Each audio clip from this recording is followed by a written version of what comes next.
Olá, eu sou Melanie Amorim, eu sou médica obstetra.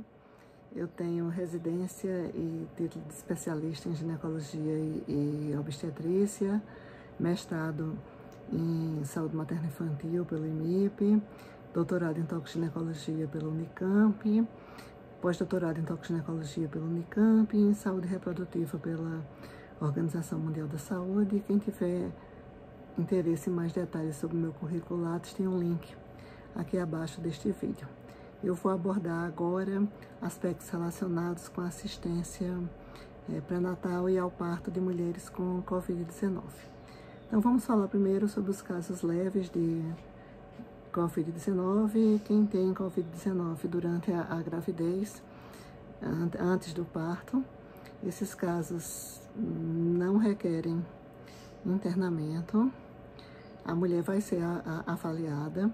O ideal é que ela tenha testes para confirmação da Covid-19. Aliás, existe até uma recomendação que, no atual contexto, toda pessoa que entre numa maternidade, toda gestante que chegue para ser admitida em um serviço de maternidade, seja testada para Covid-19, mas isso foge muito de nossa realidade, porque estamos trabalhando em um contexto de escassez enorme de testes. Mas digamos que esta mulher tenha o diagnóstico de Covid-19 em forma leve, ela vai ser orientada para casa com orientação de repouso, hidratação, prescrição de sintomáticos, atestado médico de 14 dias e recomendação de que só retorne para sua consulta pré-natal depois desses 14 dias. O atestado médico deve ser extensivo aos seus contatos, se eventualmente eles estiverem trabalhando, todos são considerados potencialmente infectados e devem ser afastados. Isso já é lei, tem um decreto-lei regulamentando isso daí. E todas as grávidas, na verdade, elas deveriam ser afastadas do trabalho durante essa pandemia. E aí, essa gestante que teve Covid-19, mesmo leve, ela é considerada uma gestante de risco e ela tem que ser encaminhada depois que há melhora dos sintomas, depois que ocorre a resolução do quadro clínico e que passam esses 14 dias, ela vai para a sua consulta pré-natal de alto risco e deve ser feito o acompanhamento pré-natal. Se ela teve Covid-19 antes de 20 semanas, entre 20 a 24 semanas, ela deve se submeter a uma ultrassonografia morfológica e é recomendação do Ministério da Saúde. E se ela teve Covid-19 em qualquer idade gestacional e passou dessa idade gestacional de realização da morfológica, ela também vai fazer um acompanhamento seriado de ultrassonografia com biometria fetal e Doppler, mais ou menos a cada 15 dias, para monitorização do crescimento fetal e rastreamento de restrição do crescimento fetal, que tem sido descrito como uma complicação da infecção por Covid-19. E como outras complicações podem acontecer, prematuridade, não se sabe ao certo se a prematuridade é espontânea, parece mais a prematuridade nas séries descritas ter sido devida à necessidade de interrupção da gravidez por cesariana quando há agravamento da condição clínica das gestantes. Mas tem sido descrito prematuridade e ruptura prematura de membranas, então tem que ter uma atenção maior a essas gestantes. Ter tido Covid-19 não é indicação de cesariana, elas podem chegar a termo e a assistência ao parto vai ser idêntica ao que a gente já descreveu para as gestantes que não têm Covid-19, desde que os exames tenham sido normais, que não tenha sido detectada restrição de crescimento, que não tenha se desenvolvido nenhuma outra morbidade associada. Vamos agora falar da gestante que chega ao termo com Covid-19. Então, se tinha alguma dúvida antes, mas o consenso hoje em dia é que não se precisa antecipar o parto por conta da Covid-19, pode-se esperar a resolução do quadro, é até melhor para não induzir nem operar uma mulher com Covid-19, a menos que tenha alguma morbidade associada. Se a mulher tem Covid-19, mesmo leve, em qualquer idade gestacional, com alguma comorbidade, por exemplo, ela tem hipertensão e Covid-19, ela tem pré-eclâmpsia e Covid-19, ela tem diabetes e Covid-19, o que vai ditar, desde que a Covid-19 seja leve, a conduta obstétrica vai ser a condição, a comorbidade associada. Então, uma mulher, por exemplo, com pré-eclâmpsia que tenha critérios de gravidade e uma Covid-19, a gente vai interromper a gravidez, de acordo com o protocolo, com 34 semanas, que é a idade gestacional, pelo menos que nós adotamos no serviço, e que é a idade gestacional recomendada pelo Colégio Americano, pela Sociedade Internacional para Estudos de Hipertensão na Gravidez, pelo protocolo do nosso serviço, do IMIP e de diversos outros serviços. Então, vai depender da comorbidade e não está contraindicado o uso de corticoide para aceleração da maturidade pulmonar fetal nesses casos. Quem chega com Covid-19 leve em trabalho de parto.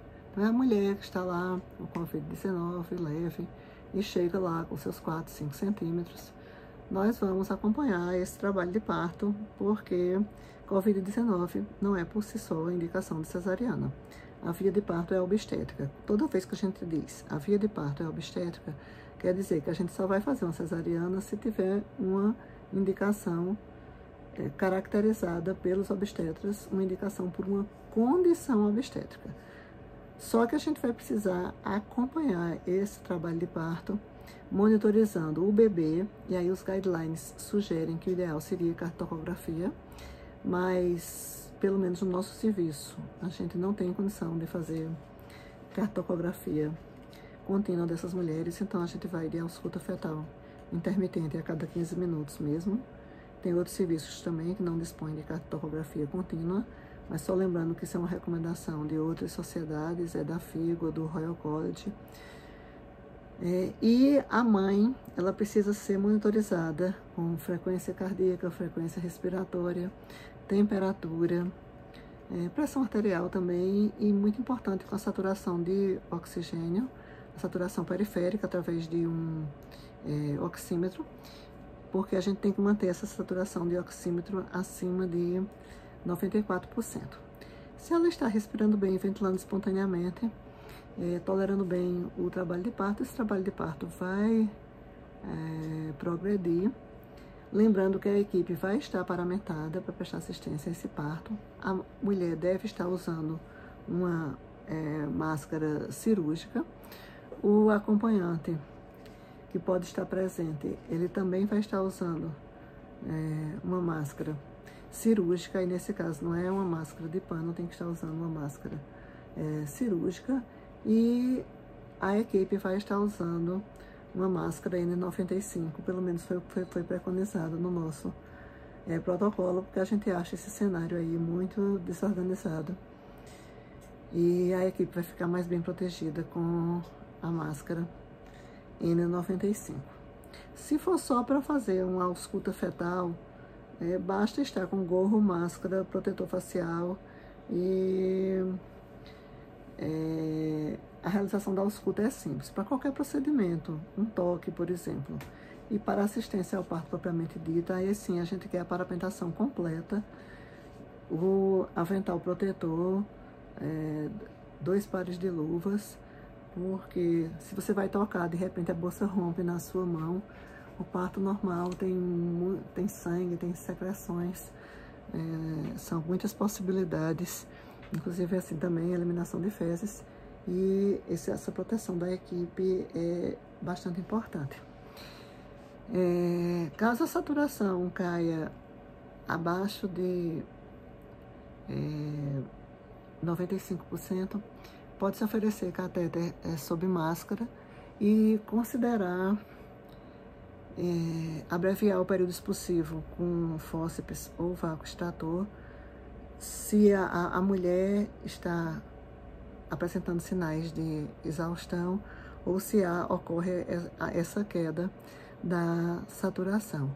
Se a hipóxia se desenvolve, essa queda da saturação, ela começa a acontecer bem antes do período expulsivo, considerar que a cesariana ela pode estar indicada. Mas nas formas mais leves, o trabalho de parto pode prosseguir sem maior preocupação, desde que a gente mantenha esta monitorização sempre com a equipe paramentada. E mais uma vez, a equipe que a gente fala é a equipe reduzida ao mínimo necessário para não estar todo mundo paramentado e gastando nossos equipamentos de proteção individual. Então, uma pessoa que fica lá tomando conta da mulher, e deve haver um setor específico para o acolhimento dessas mulheres COVID-19. O ideal é que elas tenham suítes individuais. Os guidelines internacionais todos falam em salas com pressão negativa, mas a gente não dispõe dessas salas de pressão negativa aqui, então o que nós conseguimos foram suítes. No ISEA, o que a gente fez foi isolar o centro de parto normal, que é o lugar onde tem suítes individuais para essas mulheres, que é onde elas vão ter os partos. Lembrando que o acompanhante entrou, ele se isola junto com a mulher, ele não pode ficar entrando e saindo de forma nenhuma, ele vai fazer as refeições junto com ela, ele vai ficar isolado, ele só tem alta, por assim dizer, alta junto com a parturiente. Não pode de forma nenhuma haver rodízio, troca de acompanhantes se ele sair. E a assistência ao parto é isso, basicamente esse cuidado para a gente prevenir essa hipóxia, o cansaço, a exaustão das mulheres. Algumas podem até ficar com a maior propensão a tentar retirar a máscara ou encontrar dificuldade de fazer esforços, os puxos durante o período expulsivo usando a máscara. A gente tem que considerar todo esse contexto e garantir que o profissional tenha os equipamentos de proteção individual para proteger a equipe, porque, como eu sempre tenho dito, nós somos soldados na frente de batalha e a gente tem que fazer o possível para que a gente não tombe doente, porque a gente tomando não vai ter quem nos substitua. Nesse contexto da mulher COVID-19, não tem condição de a gente permitir a presença de doulas. É um só acompanhante por mulher, e tem serviços, inclusive, que na assistência ao parto da mulher COVID-19 nem acompanhantes estão permitindo. Nós estamos permitindo, e também o guideline do Royal College sugere que o plano de parto seja seguido e que a presença deste acompanhante seja permitida, porque é um direito fundamental da mulher, mas evitar a circulação de pessoas, até porque este espaço reservado, isolado para mulheres com COVID-19 não pode funcionar com excesso de pessoas circulando. E aí o bebê nasce. O bebê nasce, a gente recomenda a ligadura oportuna do cordão umbilical. Essa é uma controvérsia muito grande entre os guidelines, porque, com base nas recomendações chinesas, que são bem radicais, alguns guidelines têm recomendado ligadura precoce, inclusive a FIGO também recomenda ligadura precoce, e tem sido recomendado também pelos chineses afastamento do binômio mãe-bebê, mas não é isso que nós recomendamos. O Royal College e a Organização Mundial da Saúde recomendam o contato precoce pele a pele e a amamentação na sala de parto, na suíte de parto, e o encorajamento da amamentação por todas as mulheres que estejam com boa condição clínica, com o recém-nascido com boa condição clínica, desde que a mulher queira amamentar. O que se argumenta e o que nós contra-argumentamos, o que se argumenta é que a mulher que acabou de parir, ela pode estar com o tórax contaminado e cheio de gotículas que foram expelidas durante a sua respiração, porque ela tossiu e espirrou. Então, nós sempre consideramos um contrassenso que ela possa depois amamentar e nesta hora, que é a hora de ouro, ela não possa amamentar. Então, como a preocupação parece ser com a limpeza, a gente desenvolveu um protocolo de limpeza. Enquanto o obstetra ou a obstetriz, a enfermeira obstétrica, quem atendeu ao parto, quem está segurando o bebê, está aquecendo, segura o bebê de imediato, aquece e seca o bebê suavemente. Está esperando ali para efetuar a ligadura do cordão umbilical uma outra pessoa, que pode ser a técnica de enfermagem. Isso estamos contando que o bebê está bem. Ela rapidamente pega uma esponja com clorexidina, lava o tórax materno, remove o sabão com uma compressão úmida para tirar o sabão da região das mamas, especialmente das areolas. E a mãe, que já deveria estar lavando as mãos durante o trabalho de parto, ela passa álcool gel novamente nas mãos, segura o bebê e estabelece o contato pele a pele. É interessante lembrar que, apesar de parto na água estar contraindicado, e parto na água estar contraindicado tanto porque aquela água fica, às vezes, suja de fezes, mas também e principalmente porque é impossível a gente garantir adequada proteção do profissional, porque quando a gente vai prestar assistência ao parto na água, é muito frequente a contaminação do profissional.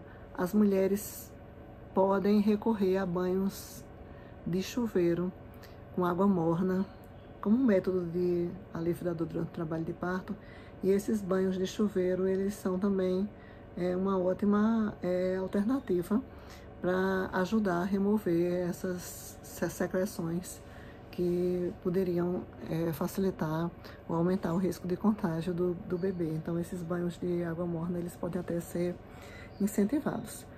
A evidência para recomendar ou contraindicar o contato precoce pele a pele, elas não são fortes, e a gente acha que essa hora de ouro ela é importante, e que no momento, na falta de uma evidência forte, a gente tem que considerar os benefícios que já foram sumariados e citados na revisão sistemática disponível na Biblioteca Cochrane e, portanto, baseados nas recomendações da OMS e do Royal College, a gente segue indicando o contato precoce, pele a pele, a ligadura do cordão umbilical e a amamentação na sala de parto, que deve seguir enquanto mulher e bebê permanecem no hospital em alojamento conjunto. Há uma recomendação que para essa amamentação se sigam alguns cuidados, que seria a mãe usar máscara durante toda a mamada. Se ela tossir ou espirrar, que se troque a máscara. As mãos devem ser cuidadosamente higienizadas antes de a mãe pegar o recém-nascido. E que dentro do ambiente de alojamento conjunto, fora das mamadas, haja uma distância de 2 metros da mãe para o bebê e uma certa barreira física, que pode ser um biombo ou uma cortina, porque não foi documentada a transmissão através do leite materno. O que foi determinado, o que foi comprovado foi que pode acontecer contágio do bebê. Na verdade, a maioria da evolução dos bebês é super favorável, pelo menos nas maiores séries descritas, mas por conta dessa preocupação teórica com o risco de contágio, são essas as recomendações padrão que têm sido feitas. Depois de um certo tempo de observação, como o puerpério é uma fase muito delicada, continuar vigiando os sinais vitais maternos e dar alta com segurança dentro de um tempo oportuno, mas também não ficar retendo mãe e bebê no hospital, dar alta com a recomendação de que ela se automonitorize, que tenha uma linha direta para entrar em contato com o hospital sempre que necessário e que possa voltar quando julgar necessário, se tiver qualquer dos sintomas que são considerados de alerta para o desenvolvimento de uma forma mais grave de Covid-19. E nos casos graves? Bom, os casos graves vão ser aqueles que vão cursar predominantemente com insuficiência respiratória, mas pode também haver sepse, falência de múltiplos órgãos, instabilidade hemodinâmica. Então tem uma série de condições de gravidade, mas vai predominar o padrão de insuficiência respiratória. Pode haver algumas formas moderadas, tipo assim, uma pneumonia. Lembrar que não há contraindicação para se fazer raio-x e tomografia durante a gravidez. A dose de radiação, tanto do raio-x como da tomografia, é muito baixa e bem inferior à dosagem que é considerada prejudicial para o concepto, não é só de teratogênese, mas de qualquer alteração, inclusive de QI, de habilidades. Então não tem nenhuma contraindicação. É muito mais grave deixar de fazer quando necessário do que fazer, com a recomendação de que se use uma proteção abdominal. Mas eu estou aqui mais falando dos casos em que há uma deterioração aguda, uma condição grave que acontece da condição clínica materna. Inclusive, essas mulheres podem, enfim, a necessitar até de intubação orotraqueal, de ventilação mecânica. Enquanto elas estão em condições moderadas e não estão tão graves, entre 24 e 34 semanas, e elas estão em terapia intensiva e ainda não se sabe, pode estar piorando ou não.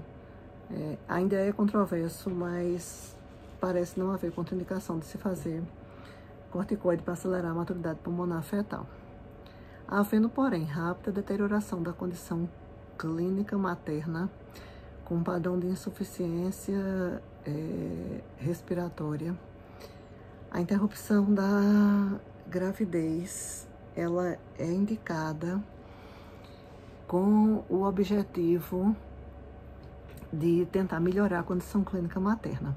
Então, toda gestante que não está melhorando com o tratamento adequado, que é basicamente de suporte, ou que apresenta um quadro de deterioração rápida, progressiva, uma piora, insuficiência respiratória aguda, falência de órgãos, choque séptico, necessidade de drogas vasoativas, ela precisa dessa interrupção oportuna da gravidez, e a via mais rápida é a operação cesariana.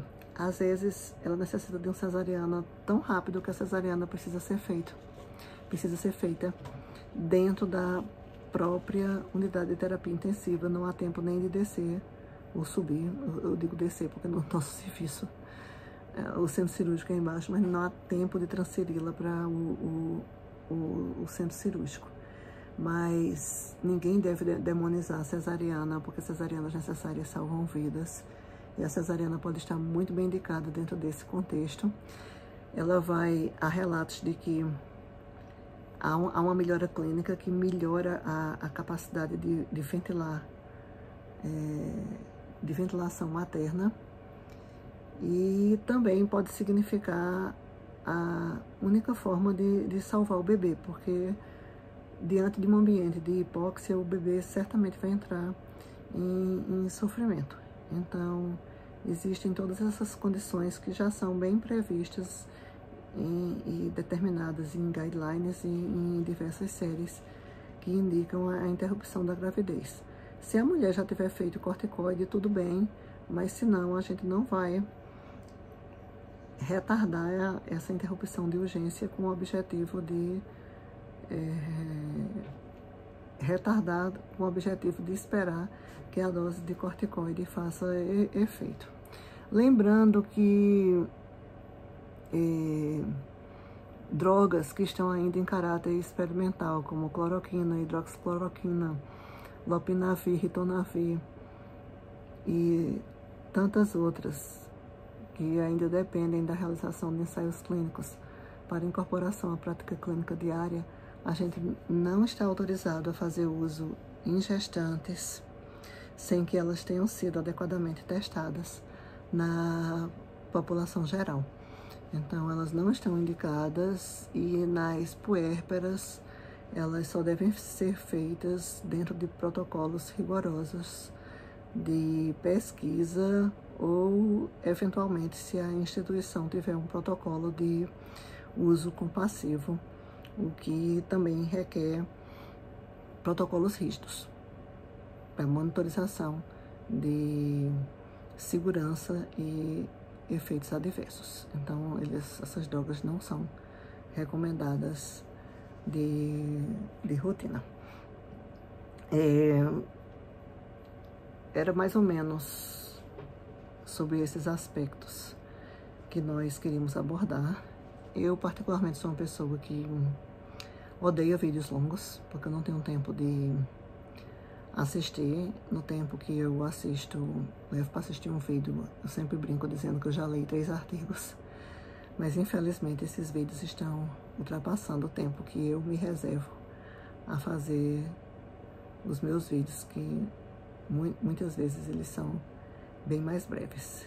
Então, eu me coloco à disposição para elucidar qualquer dúvida e espero ter abordado os pontos mais importantes do tratamento obstétrico das mulheres com Covid-19. E aí, agradeço a atenção de vocês. A gente retorna.